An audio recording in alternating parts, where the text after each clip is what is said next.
So, students, we were on the last paragraph of our topic, the 1905 revolution.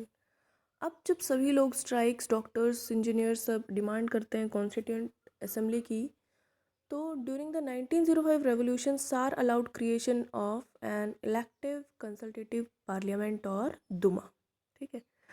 अब सबसे परेशान होकर सार परमिशन दे देते हैं कि अब क्या होगा, एक इलेक्टेड कंसल्टेटिव पार्लियामेंट बनेगा और उसी को बोलते हैं Duma. Russian parliament is known as Duma. ठीक है. कंसल्टेटिव का मतलब उसमें सलाह मतलब होगी, अब इम्पोर्टेंस रखी जाएगी सार निकोलस की. ठीक है. और स्टार्टिंग में क्या कर दिया, बहुत सारे ट्रेड यूनियंस, फैक्ट्री कमिटीज़ और large number of trade unions and factories committees made up of factory workers की बनी हुई थी ये सारी. अब आगे क्या होता है देखो, 1905 most trade committees and unions worked unofficially और उनको इलीगल डिक्लेयर कर दिया, क्योंकि ये जो प्रोटेस्ट हो रहे थे, ये जो कमिटीज़ फॉर्म होती थी, एसोसिएशंस, ये कोई लीगल थोड़ी थी वहाँ पे. इनको अनऑफिशियल तरीके से काम कर रही थी और इलीगल इनको डिक्लेयर कर दिया. बहुत सारी रेस्ट्रिक्शंस भी लग गई पॉलिटिकल एक्टिविटीज़ पर कि ऐसे इकट्ठे नहीं हो सकते, ऐसे आप ग्रुप नहीं बना सकते, ऐसे आप पार्टीज़ फॉर्म नहीं कर सकते. और सार निकोलस ने जो फर्स्ट दुमा बनाया था, फर्स्ट कंसल्टेटिव पार्लियामेंट बनाया था, वो 75 डेज में ही डिसमिस हो जाता है और फिर से री इलेक्ट किया जाता है सेकंड पार्लियामेंट में लोगों को, और 3 महीने के अंदर अंदर. अब इसमें बड़ा समझदार हो जाता है ये सारी सिचुएशन को देखकर सार निकोलस. वो ऐसे किसी इंसान को रखता ही नहीं है जो उसकी पावर पर या उसने जो डिसीजंस लिए उस पर क्वेश्चन कर सके. वो सभी ऐसे लोगों को पैक करता है थर्ड जब टाइम जब दुमा बनाता है, जो कंजर्वेटिव पॉलिटिशियंस होते हैं. कंजर्वेटिव याद करो, जिनको कोई चेंजेस चाहिए ही नहीं थे. Okay. He use to fill conservatives in the third Duma. तो इसमें सारे ऐसे लोग हो गए जो किंग कहेगा उसी से सहमत हो जाएंगे, कोई दिक्कत ही नहीं आएगी. और लिबरल्स और रेवोल्यूशनरी को इससे बाहर रखा गया, क्योंकि यही इन्हीं को प्रॉब्लम होती थी, यही चेंजेस चाहते थे, यही बेटरमेंट चाहते थे रशियन सोसाइटी में. तो अब इन लोगों को तो निकाल ही दिया है, तो इलेक्टेड मेंबर जो होंगे पार्लियामेंट में वो सब बढ़िया चलेगा उनका तो. ठीक है. Now I will talk about the first world war, that is topic 2.5 and the Russian empire. अब हम इसकी बात करेंगे. तो अब आपको इसमें ये देखने को मिलेगा कि जो रशियन एम्पायर की क्या कंडीशंस थी, क्या रोल था उसका, और क्या उस पर असर पड़ा फर्स्ट वर्ल्ड वॉर का रशिया पर. तो 1904 में वॉर हुआ टू ग्रुप्स के बीच. One was on one side there were central powers means Germany, Austria and Turkey, ये एक तरफ थे. And France, Britain and Russia, later Italy and Romania also join them, ये सब एक तरफ थे. इन दोनों के बीच क्या होता है, वर्ल्ड वॉर फर्स्ट होता है. And Europe as well as some areas of Europe also participated in it. अगर रशिया की बात करें तो the war was initially popular. शुरू में वॉर बहुत पॉपुलर था and people rallied around tsar Nicholas, और सभी लोग रैली निकालते थे सार निकोलस सेकेंड के वहाँ पर निकालते हैं. और जैसे ही वॉर कंटिन्यू होता है तो सार जो होता है रिफ्यूज़ कर देता है to consult the main parties in the Duma. ठीक है. अब धीरे धीरे क्या होता है, शुरू में तो लोगों का काफ़ी अच्छा सपोर्ट रहता है, लेकिन धीरे धीरे आगे जब सिस्टम चलता है तो सार निकोलस रिफ्यूज़ कर देता है कि वो किसी पार्टी से कंसल्ट नहीं करेगा दुमा में. अब लोगों का सपोर्ट कम होता है और एंटी जर्मन सेंटिमेंट्स रैन हाई, और बहुत सारे लोग जो थे अगेंस्ट हो जाते हैं किसके, सार निकोलस के.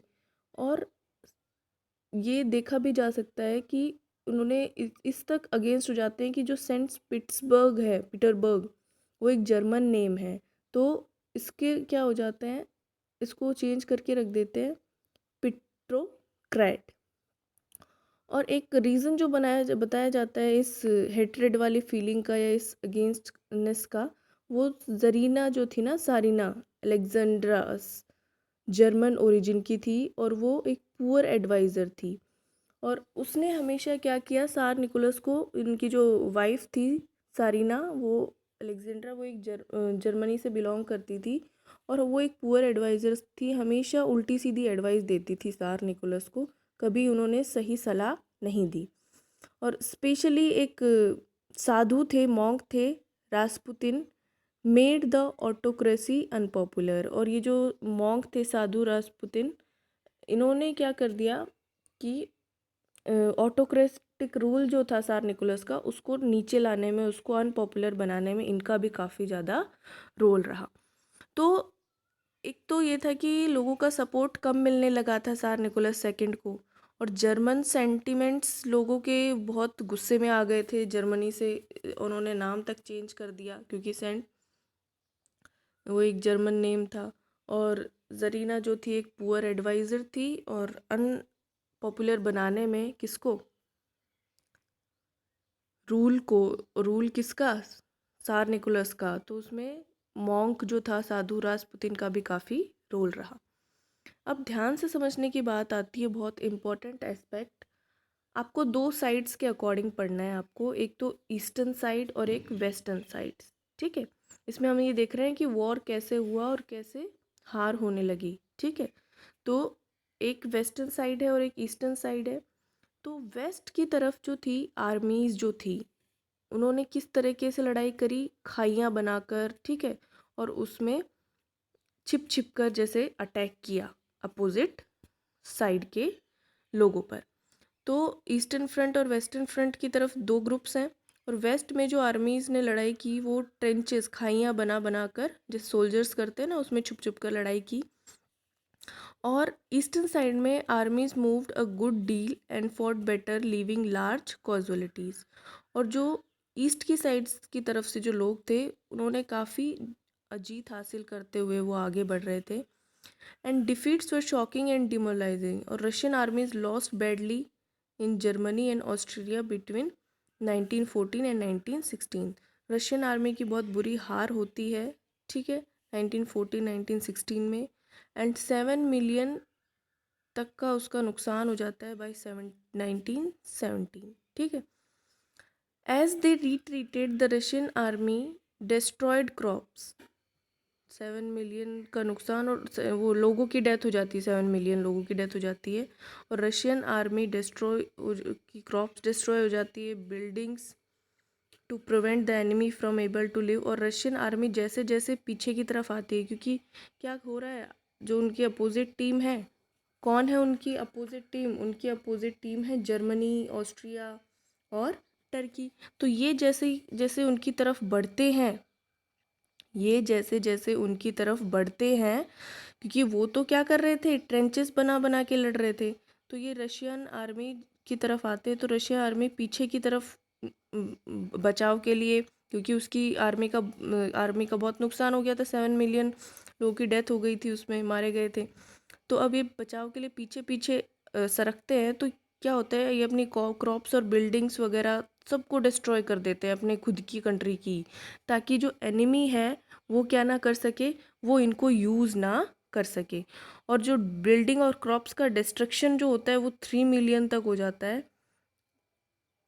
ओवर 3 मिलियन रेफ्यूजीज़ क्रिएट कर देता है, कि लोगों के पास रहने को कुछ है नहीं, ठीक है, खाने को कुछ है नहीं, ऐसे सिचुएशन में ला देता है।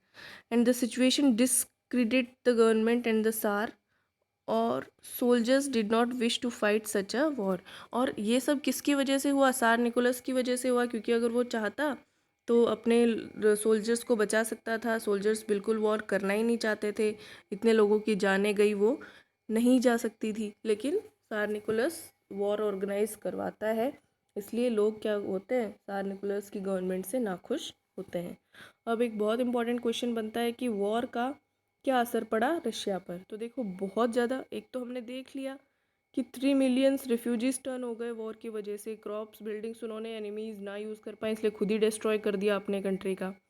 और अब अगर बात की जाए कि क्या क्या और नुकसान हुए, तो देखिए कि रशियन की जो खुद की इंडस्ट्रीज़ थी, हमने कब पढ़ा था, कम ही थी, मॉस्को और पिट्सबर्ग में ही थी बस।